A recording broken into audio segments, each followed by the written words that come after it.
Down the backstretch now, half a lap from victory, and it is going to be a victory unless things go wrong in the last half lap for Tim Richmond. Out of turn number 4, onto the main straightaway, Tim Richmond wins the Northwestern Bank 400.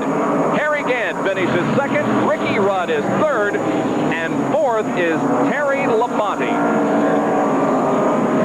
Look at the crew celebration in the pit area. Ian Carmen or Richard Childress right now have the hot hand. In every race this season, they have been a contender. No other team on the circuit can say that. And Harold Kinder holds up the full hand. 5 laps to go. Trouble in turn 1. That's Buddy Arrington's car from Martinsville, Virginia, that pirouettes to a stop down in turn 1. Arrington spins the wheels, gets it going again, gets up on the racetrack, and oh, Morgan Shepherd piles into Arrington. Harry Gant's car just obliterates the left side of Arrington's machine. And it looked like Jeff Bodine may have gotten a piece of that as well as Morgan Shepherd went by. And the mangled Race Hill Farms Buick now, Morgan Shepherd sits on the outside of the track. Heavy damage on that car. Both the front and rear end are shoved in. Here's the race back to the caution flag, and likely this will be for the win, as Richmond takes the caution flag well ahead of Dale Earnhardt. So it will be a good day for Dale Earnhardt. A better day for Tim Richmond. And Harold Kinder unfurls the checkered flag for Tim Richmond, and they're awfully happy in the Folgers pit. Doug Rickard of the Neil Bonnet crew congratulating Cheech Gardy, former modified racer and now one of the tire changers on Richmond's car. As this race has concluded under the caution flag. Right now, Allison is following him, might be able to slipstream past. It doesn't matter. Allison not in a position to win, a lap back. And in fact, Allison looking gentlemanly to me, not actually making a bid on Richmond. Richmond looking good. No one seems to be emerging from the pack for a last-minute challenge. Richmond into the tri-oval. Richmond across the finish line. The checkered flag to win the 28th running of the Firecracker 400. His 6th win, 5 of them on super speedways. We had rain, we had yellows, we had a couple of crashes, some nifty driving and mistakes by some important veterans. Yes, and we saw the mixture of aggression on the part of Richmond, tempered with good sense and an awful lot of talent. A good mixture to win this race. Close up a bit on the 2 leaders. They're headed for the tunnel turn. Jeff Bodine says it's not over until it's over. I've got another shot up in turn 3. So Bodine getting ready to make his move. He wants to pull the trigger, but Richmond has the advantage. 1.2 miles of racing left to go. Here's Bodine to the inside. Jeff Bodine takes it away in the short chute. The lead has already changed hands twice on this last lap. Bodine to the inside. Richmond is up alongside. If they come off the turn dead even, it'll be the drag race down the straightaway. Here's Ricky Rudd. Rudd drafts off Bodine and jumps to the inside. They leave Bodine in their wake, and it's Richmond and Rudd across the finish in a virtual dead heat. I couldn't call it. I couldn't either. I tell you, what a run by Ricky Rudd. Where did he come from? I think as Bodine and Richmond were side by side down the short chute, they broke a big enough hole in the wind that Rudd was able to draft right up behind them. Let's take a look at it again. Here's the battle down out of turn 2 in the short chute. Richmond is high, Bodine on the inside. Both cars slipping and sliding. As they run side by side, the battle you don't see, there it is. There is Rudd coming out of turn 3. Now they're slipping and sliding, and Rudd moves them to the inside. Hard on the throttle. They come for the line, and checkered flag. I tell you, here they are. I don't know who won it. Rudd's move looked like Ron Bouchard winning Talladega in 1981. It was that close. And neither Richmond or Rudd can decide who won it.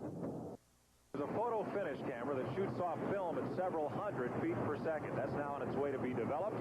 But the NASCAR officials in the control tower have indicated that Tim Richmond is to be sent to victory lane as the unofficial winner, pending a review of the photo finish camera.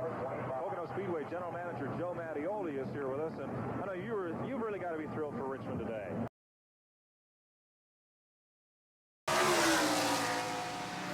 on the backstretch for the final time.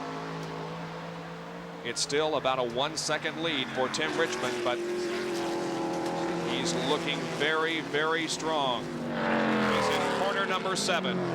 Tim Richmond is about to win the Budweiser at the Glen. He raises his hands, comes off the 7th corner, gets a little bit sideways. The back tire's off the course, but it doesn't make any difference. Tim Richmond has won the Budweiser at the Glen. Finishing second was Darrell Waltrip, and third place went to Dale Earnhardt, fourth to Bill Elliott, and unofficially in 5th place was Neil Bonnet in an outstanding performance here this afternoon after having some serious questions about his physical ability to go this entire distance, but he does, and Neil Bonnet finishes 5th. Running out of fuel with Bill Elliott losing control and scraping the wall, giving up the lead to Tim Richmond, who is the pole sitter. Here comes Tim Richmond for the checkered flag in the Southern 500 off of turn number 4. Here he is. Tim Richmond wins the Southern 500, the 37th annual running of this race. Bill Elliott finishes in, Bobby Allison finishes second.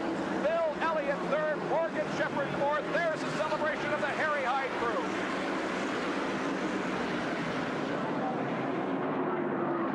Today, Tim Richmond's best finish in the Southern 500 was a second in 1984. He's bettered that this afternoon, though, hasn't he? Earnhardt. The battle for second still Earnhardt, Morgan Shepherd, and Richard Petty. Neil Bonnet is in the 5th spot, but right now no one's going to touch Tim Richmond as he looks for the checkers for the 6th time this year. Tim Richmond wins the Wrangler Indigo 400 here at the Richmond Fairgrounds Raceway. Dale Earnhardt takes second, Morgan Shepherd third, Richard Petty will finish in the 4th spot, and 5th will go to Neil Bonnet. And salute the champion, Tim Richmond. He's had a race today, he really did. And you can't leave out the crew, Harry Hyde and all the fellas. They got Richmond in and out of pit road in a hurry, and evidently that call of Harry Hyde's not to stop for tires, obviously paying off. But Tim Richmond riding just an incredible finish to this 1986 season.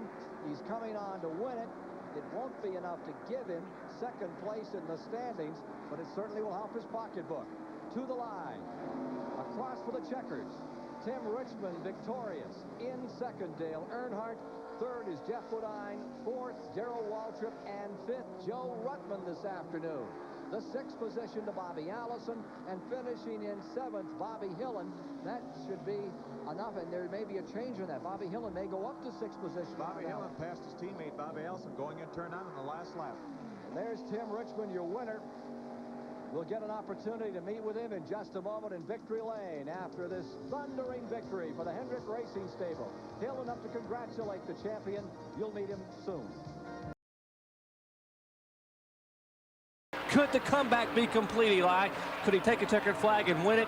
What a tearful celebration that's going to be. Richmond less than a half a mile from victory. If he wins, it would be the 3rd straight victory for him here at Pocono. The crowd waving Richmond with the hand out of the window, and Tim Richmond has picked up the victory in the Miller High Life 500 here at Pocono. Bill Elliott is second, Kyle Petty third, Cale Yarborough is 4th. Let's see Earnhardt now across the line to finish 5th ahead of Bobby Allison and Ricky Rudd. We'll take you further back in the running order in just a bit, but what a day for Tim Richmond as Bill Elliott draws alongside with a polite little wave. I think Elliott has got to be waving to congratulate Tim Richmond. They all realize, all his fellow competitors. Richmond waving to a celebrating crowd. It's got to be a popular win, not only among the competitors. A mile around. Tim Richmond going after win number 2. When he crosses the finish line, Tim Richmond will be 2 for 2, batting 1,000 in 1987. Here comes Tim Richmond. He's a winner again. Amazing story. Richard, I'll tell you, that leaves me with a very big impression. Well, it does. It's got to know that, you know, you've been out of doing anything and then you can come back and win like that. But again, the team has not been idle. They've been running with Benny. They've been testing things. They've been doing things. And I think that, you know, the difference in the deal is that Tim's a little more aggressive than than other boys. And you know what I mean. Again, he's rested. He's ready for it. He's gung-ho, and he's just driving on sheer determination right now, I guess.